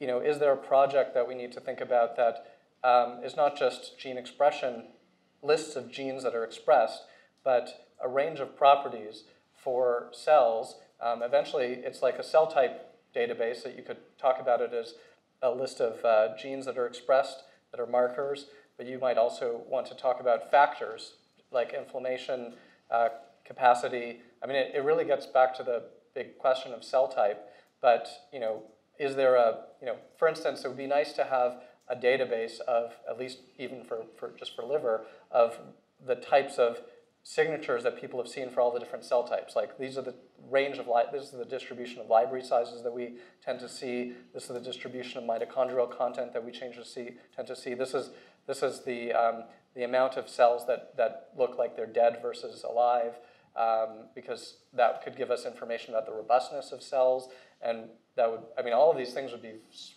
very helpful to know. So the annotations database is actually not meant to be a database which systematically analyzes data, but it actually is meant to be an interface for the biologists to actually write down their thoughts. So the idea is actually to collect the hand annotations, not only for cell types, but for any entity, trajectories, regions, spatial regions, once the spatial thing. So that actually is what people see and an annotated group. I think that computationally people should pick up some of these factors, and that's sort of on the algorithmic development of features we see. I think you don't need an annotation engine that picks up things that people draw. You can go directly to the DCP, build a portal for that collects these statistics over the data currently in the portal and puts them somewhere where everyone can consume them. But that's an easy portal that, or whatever, the APIs are pretty good, that directly collates and collects data from the DCP and organizes them and puts them somewhere that anyone can use. And that is actually a great initiative. I'd love it if you do that. Great idea. Is that something that the Jamboree topics could figure out types of factors and other things and general methods that people would be that you could dream about that could solve that problem without actually doing the analysis, but just coming up with a bunch of different ideas of how you would do that? Because I think that those types of things might help avoid everyone doing it themselves, I guess, or having machinery available. So again, the Jamboree is only a very small thing that covers very small theme topics once 10 months, or 8 months. So that's not necessarily going to cover it. But I do think there are spaces for people to do stuff outside the Jamboree that can get a space so that they'd be better sort of published around. And one of the things that we hope to do once portals start being built is actually to disseminate to the community in a much wider way what portals exist that could be useful for everyone. So I think that could be a great project for someone to do. And once it's built and looks good and robust and useful, there's mechanisms we're thinking about to sort of disseminate and notify the entire community about the value of this useful portal. Yeah, so I think annotation is one thing, and I guess eventually it has to be done by the experts who really study cell types and also analyze them functionally as much as possible. So we had this discussion yesterday in the immune atlas as well. But I think there in the immune field and also here, what will be really useful is the way to query the data. So we all have ideas, I guess, about particular markers that are important for our cell types, and I think it would be good if you could just set, for example, gates based on transcript expression and then get all the populations that express certain combinations of genes in a particular way. I think that would be very neat if that was possible in the portal. One note directly, Gary, to your suggestion, though we're not doing this for liver, but certainly for blood.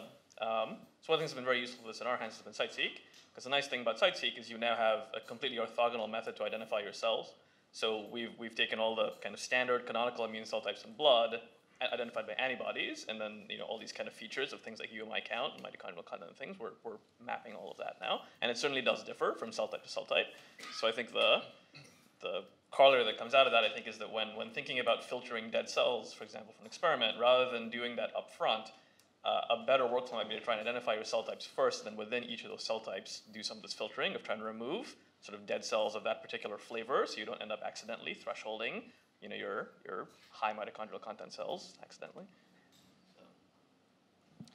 So we are working on setting up a portal of this sort for the brain work that we're doing, and basically what we're doing is trying to identify marker genes for the different cell types that are being defined, capturing the anatomic location of the cells, and then storing that in an RDF form in triples that then can be queried using Sparkle and query languages like that. And the idea is that we want that to be kind of a paradigm of how we can release this kind of information, and other people can use this graph database to explore and query and store this kind of marker information. So it might also be interesting to know which of these techniques is going to work for different cells, right? So immune cells might be very robust, and it's very easy to filter them. And definitely, if you're interested in immune cells, you should definitely filter them before, and you can increase the efficiency, et cetera. And then other cells that might not work, hepatocytes seem to die incredibly quickly. It's probably biologically very relevant. It seems, I guess I'm not as an expert, but it seems that they're as a regenerative organ and a metabolic organ, and the hepatocytes do a lot of work, and they have two nuclei, and they're pumping things out, and they're doing a lot of just general factory type work. If they get damaged during that work, they get replaced easily, right? So they're probably tuned to quickly apoptose as soon as there's any problem, because they can just be replaced, and they're meant to be highly replaceable type cells. So it's that might be interesting biologically, but experimentally, just knowing the properties like this that affect your experimental output, we found that immune cells from different individuals, different transplant donors, aligned perfectly right away. Everything basically aligned on top of each other. Hepatocytes all over the map. But that also might be because the different patients had different problems like drug overdoses and other things. One person died from a heroin overdose, right? So it's I think it would be interesting to think about from the cell type perspective. So one is the biology, but the other is the experimental properties of the cell, how robust they are. These types of things we probably are not sharing right now because people filter their data and then share frequently. Maybe in the DCP, all the data is going to be there. So one of the things that might be nice to do is to look at all the data pre-filtering, and for each cell type, try to identify how quick, how many dead versus live cells there were. And for immune cells, that may be a very high ratio of live to dead or something. But then it's important to know how people filtered beforehand, right? So I guess it's, we could also trade this information by talking to each other, but some of this could be computed, and then it would be very valuable to share. So some of the information might be easy to know by our own experiences and share, and some of the data might not be, and you need to compute over multiple data types to identify certain signatures. And I guess we have to have and then those could be used, for instance, for helping filter data or helping identify healthy versus activate, or normal and activated, or other types of states of cells. And I guess we have to have a conversation about what kind of properties would be important to, or need to be looked at in that way, right? And it was very interesting because I think it helps us think about cell types not just from a biology point of view, but from an experimental, practical point of view, right? How do you work with different cell types? I think in that context, it's also important to have enough meta information. And this is probably holds for every atlas, but especially for the liver. So you have to know if a patient underwent chemotherapy or did fasting before they underwent surgery. And for us, for example, the hepatocytes we get them across all patients, and they co-cluster quite nicely. And this is, I think, because all the patients underwent kind of the same procedure. So didn't eat, I guess, before the surgery for some time, so they're kind of homogenized. So I think this information is also quite important to be available. And did you see that in both your healthy cohort and your disease cohort, or as in nice clustering of hepatocytes, or was it only in the healthy? Well, that was only in our pseudo-healthy material, so this is colon cancer resection offcuts. We have hepatocellular carcinoma data, and there, of course, the cells look entirely different. Right. So a lot of this discussion here, you know, the concept of cell types has been very dominant throughout the morning. And I'm pretty new to this community. I know guys have been meeting more than any other tissue atlas. Have you sort of resolved and defined what a cell type is, and I missed it, or you decided to sweep that under the rug and not deal with it? Yeah, we did that years ago.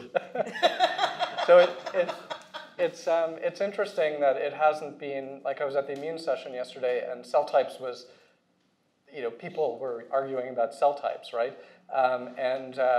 In this community, people have not been that much. I think it's probably because the cell types are, you know, a little bit, the safari of cell types in the liver is a little bit, you know, they're specialized cells that are pretty separated from each other. There's definitely a need for subtypes to think about subtypes, like endothelial cells and hepatocytes have different gene expression patterns depending on where they are in the gradient, this blood processing gradient. But otherwise, it sort of seems pretty clear. One thing that's not clear, I mean, there's immune cells. We don't have, we kind of know that there is an important immune activation component, but it's kind of known as well. So that it's known that it exists, but it's not known how, you know, if our data is the inflamed version or the non-inflamed version, or how that exactly works. So I think it's something that everyone's interested in learning about, but it hasn't affected the cell type discussion that much, because there's, you know, general knowledge about activated immune cells, and I don't know, maybe someone else can talk about, you know, the knowledge about activated immune cells. In mice also versus human and things like that. It's been pretty clear in the immune community that the cell type distinction that the immune community has been using for a long time, and the concept of a cell type in immune cells, and particularly in tissue-resident immune cells, is problematic. So, you know, for the immune community, cell type is now quite a fuzzy thing. I mean, you can say this is a immune cell, a CD45 cell, and therefore not a tissue liver cell, and let the immune community deal with typing among immune cells. But, you know, I'm wondering how strong the gradients that you see in the liver, and there's certainly lots of spatial expression gradients even within a cell type in the liver, and how much that might influence both function and a lot of the technical features of these cells that you're talking about now. So, you know, I would take a look at gradients and their impact on both function and technical issues. Yeah, I think, you know, a few of us here, Dan, I would say, in human liver so far, we are definitely seeing spectra. You know, the old annotation of macrophages is M1, M2, long gone. No. Long gone. And we've seen that. I mean, I bet you guys have both seen the same. So, just as an exemplar, macrophages are definitely on this plastic spectrum. I personally am just keeping the wide-angle lens on as we get deeper into this, because I think going in with any preconceived idea, we're going to get in trouble. And we're seeing it in lots of different lineages. So there's the, you know, the guys working mouse liver endothelia. We're seeing that in human liver endothelia. So in a great way, we're getting higher granularity and more resolution. And I think maybe in a year or two, we could start to come together and comment on, well, you know, we could reclassify this potentially, which is cool. But yeah, open mind, big time. Yeah, and so for when we look at the annotation, we're not using legacy annotations. We're also just using functions. So we try and use immunohistochemistry. So this is a really neat thing that it might be specific for liver, that the metadata has to involve some immunohistochemistry. And so if we see a gene that pops up in our list that isn't really present in literature. We look at it by immunohistochemistry, and then we look at it by function. But a lot of the populations that we're seeing, we're just describing them by their top 4 or 5 genes, and then we're enlisting immunologists to help us look at the function of each of these populations before we commit to them. Yeah, we need to connect to the immunology map, and the immunology map will be the leaders in defining the immunology types. And then the question, there's an obvious question we need to answer pretty soon, or we can now answer because we have data. Are the liver immune cell types the same? Do they match the blood immune cell types? Absolutely not. Yeah. Absolutely not. Which brings back to the idea that this is going to be an iterative process. I mean, we have to have some sort of practical names at this point. Otherwise, we'll be describing them as clusters 1 to 30 and lose everyone in that process. So I think a descriptive name will suffice, and then subsequent iterations of what they should be based on further data sets, and also working together with the Immune Cell Atlas and contributors. Yeah, so this is again similar to the immune session where we also had a similar ideas, I think. So calling cell types or cell states based on gene modules or even genes. And this is also our practice. So in our own atlas, of course, we discovered many small and larger previously unknown populations. And we just call them then by the genes that are most significantly expressed there. So I think this has to be the working state. And then as time goes by, some of them will be validated and we will learn about the function. But I think this is maybe not only within the human cell atlas, because for this we will also need model organisms, I suppose. I think the existence of discrete cell types and states is not mutually exclusive to transitions and gradients. I think both of these things exist. And we understand there are these regulatory processes, feedback loops, positive feedback loops and negative feedback loops, that are designed to have cells transition to bistable states. So I think these types and states really do exist, but that doesn't mean that we don't see transitions between them. So to also another answer to Dennis' question, like maybe one of the reasons why it hasn't been such a big topic of conversation in liver is because this gradient idea has been around for decades. And it's well known that this gradient exists since the 70s, 80s, right? Or even before. So it's always been part of the liver knowledge that hepatocytes are called hepatocytes, but they're also different along gradients. And so it's just a natural thing to think about, whereas maybe that's not as natural in some other tissues from such a long history. No, my main question is how much, what I'm trying to say is, one should look at, for example, you're assuming, like, for example, the hepatocytes all have similar technical features, and I'm wondering if to look at those gradients and how they influence, to include that as a query as well, not just pull all the hepatocytes and look at their mitochondria / technical features / things, but actually to incorporate, these are hepatocytes, they have these technical features or biological features as a group, and then these are things about the hepatocytes, both biological and technical, that change along the gradient, because it could be that the gradient actually influences a lot of the things that we've been talking about that we haven't taken the gradient into consideration for. That's a good point. Yeah, maybe one could, for the cell types that are zonated, or the cell populations that are zonated, one could include an inferred gradient coordinate. So once we have methods that work, and for us, we did a simple pseudo-time analysis to get the pseudo-space, because at least in our data, that was a major direction of change. And from that, we can directly derive a relative zonation coordinate, and that could be supplied in the annotation. Yeah, so if we need to think about gradients as a key issue also from a coordinate point of view, a coordinate system point of view. So our coordinates might have vectors associated with them. So I think this is an interesting concept in this organ. So I'm a dermatologist by trade, and we have the keratinocytes that are sort of going up in a stratified manner, and each layer has a different name, but to reflect the functional layer rather than the keratinocyte cell type. So it's sort of very similar in that sense, perhaps with iteration and with time, that there will be kind of like a zonated. We're much simpler. We just have numbers. It was zone 1, 2, 3, and then you guys have taken it now to 9, is it? So in hepatocytes. So, but we're still number based. Yeah. We just like the Latin names in dermatology. So, also these cell types have very clear functions frequently that we can think about at least in these plots, right? So that's not as easy, I guess, to know an immune system because the immune system is about reaction and it's, reaction and interaction of cells, whereas, these cells that line the central vein are anatomically and functionally defined very, very clearly.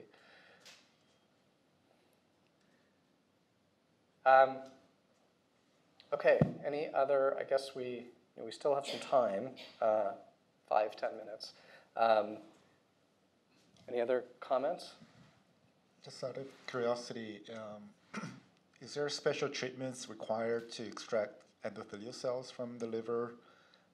So yesterday I attended the Immune Cell Atlas and I thought it was fascinating that every single organ has immune cells and it can effectively create an atlas right away.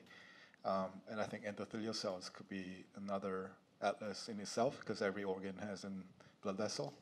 And I was wondering whether if there are large number of these vasculature that we can coordinate this effectively CD31 positive cells or so and keep them separate or part of it.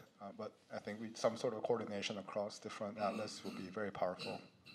So yeah, if I can answer for disease and healthy human liver, easy peasy. Yes. They are. Do you agree, Dominic? They are. You see a large proportion of them in your TSNE plot, for example. Yeah.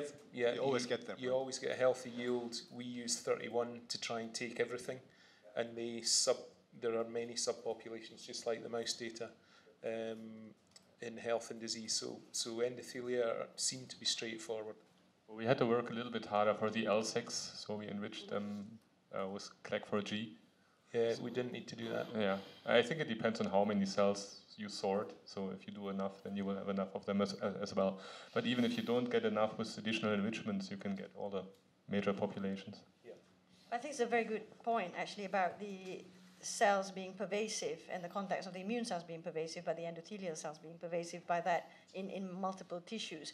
But in each of that situation, there's also the context of the tissue that it needs to be viewed at. So I think, once the data has been generated, there are ways of looking at it in a sort of a more systems manner across the organism, but also within the context of the tissue. In terms of our map, there are some CD31 negative endothelial cells as well in the sinusoids. So I don't know if sorting on CD31 is necessarily certainly sorting on CalcRL, RAMP3, but there are definitely CD31 negative ones within the sinusoid. That's interesting and is not in concordance with our data, so I'd love to chat with you about that. There's also this 3145 positive population, which we think, I don't want to get into a doublet discussion, but we don't think are doublets. But yeah, we think we're capturing the vast majority of the endothelia with 31, but we should chat.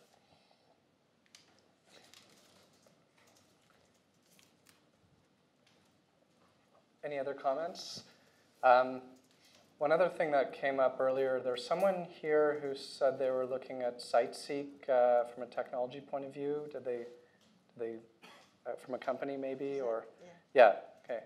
Like maybe we could talk about how libraries are getting created and shared, because that's a lot of people are building their own, or what are the commercial options? And okay, for us, we're basically building our catalog for site-seek antibodies. We have, I think, just over 250. It includes hashtags and mouse and human antibodies. But so right now that's just for the 3'.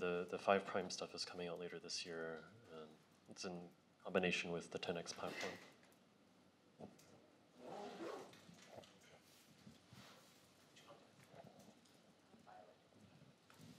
We're using a lot of the same antibodies, but I do think this is another nice point of potential harmonization in the group, is some consensus on maybe a minimal. Obviously, there's going to be specific antibodies that are specific to particular questions. But if we can come up with a consensus on at least a minimal set of antibodies that are being uniformly used, that would probably be helpful, which is great for CiteSeek because you can just keep throwing more antibodies in there. So it's not like flow or CiteOff where you have to sacrifice your favorite marker to accommodate someone else's. So I think that would maybe be another helpful thing. But Gary, was your question more about the actual CiteSeek libraries and how those are being shared, or? Well, I guess there's two things. So one is that people are making their own, and another one is that there are commercial offerings that are being made available. So by library, you meant the actual catalog of antibodies, the catalog of antibodies, not the sequencing Sorry, library. not the sequencing library. I meant the set of antibodies that people are using, a particular set. That's what you were talking about as well, right? Yeah. Yes. In that regard. I mean, one of the nice things here is that because BioLegend is the only vendor currently for these things, that makes life a little bit easier. Besides those people who are doing it in-house, and so that's been. Right. So yeah, I mean, I think it's a good idea to have a set, panel of whatever antibodies you want to have. Also for targets that each individual lab needs that we don't have currently in our catalog. We have mechanisms for if you want to request either a BioLegend catalog, BioLegend antibody, or send us some other antibody to conjugate for you. We can always do that as well. So, we're trying to manage things for you guys, so you guys have reliable reagents, and we're open to helping you guys really. I think something else that might be kind of cool. I don't know if this is necessarily the best venue for it, but one of the things we've thought about is because the barcode space for the antibodies is essentially infinite. As like a global community, there could actually be consensus on which barcode is used for every single antibody clone that's available in the world, and that would be amazing. So that way, if anybody wants to conjugate an antibody, everyone would be using exactly the same barcode. And when you analyze your data, you don't even have to know. We don't need to call things by CD markers anymore. We just use the barcode name, which would be super cool. But I don't know how one would coordinate such an effort. I mean, I think certainly what we're already doing is every time we conjugate an antibody in-house, we try and use the BioLegend barcode if we're using the same clone. But it's still not the same antibody because you have the source. Right. It's a little bit different. Yeah, when we started thinking about building this catalog, we knew this issue was going to come up, so we used a 15 base pair barcode, which technically gives you a space of about a billion barcodes. But we bioinformatically reduced that to about 5,000. So we permanently assigned a barcode to every clone that we have. So we always use it across whatever format or total-seq A, B, C, what have you. So it never changes. And then anybody who requests a clone that we don't have, we permanently assign that for that particular case, and we never use it again, just to facilitate this type of problem. So it might have to come from a company who's, like that 5,000 library, those barcodes presumably are some edit distance away from each other to maximize fidelity. That's a nice resource of the 5,000 barcodes. Everybody could use that same set of 5,000 barcodes, but then it just requires someone to assign the antibody to the barcode, and it sounds like the company's already doing it. But then, if somebody wants to do it, then you could wave the flag and say, "We can do that. Just contact us, and we'll put it on our website or something that this antibody goes with this barcode." That's all it probably. That would already improve the situation, right? It's not nothing will solve everything, but. Right. One thing I'd like to say to that point is that the 5,000 barcodes we're trying to save for any antibodies we're going to be producing in the future. So we've had a couple of cases where people asked if they could, or asked us if we could assign a barcode for them. But I think the easier thing to do is if it's a one-off case and we're not conjugating it for them, it's probably easier if they just use maybe a 10 base pair barcode and they can use that themselves. We don't have to worry about overlapping at all. And, but a 10 base could overlap at 15 base. True, but I mean, you can bioinformatically look at just a 10 base You want to know stretch. that it wouldn't. Right.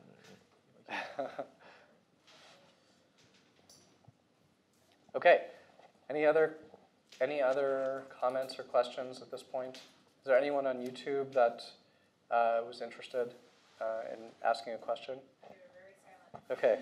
People are silently taking notes at home. Yeah? One last one. We're taking notes. We're the scribes of this session, so if people could come by so we can take a picture of the name tags because the names go very fast. So it would be good to write down who said what and what consortia will build and stuff. So please come by so that we have the names, that we don't butcher your names in the file. All right, thank you. So maybe just a few people that you don't already know that contributed to the discussion could come by after. Okay, thank you very much for everybody.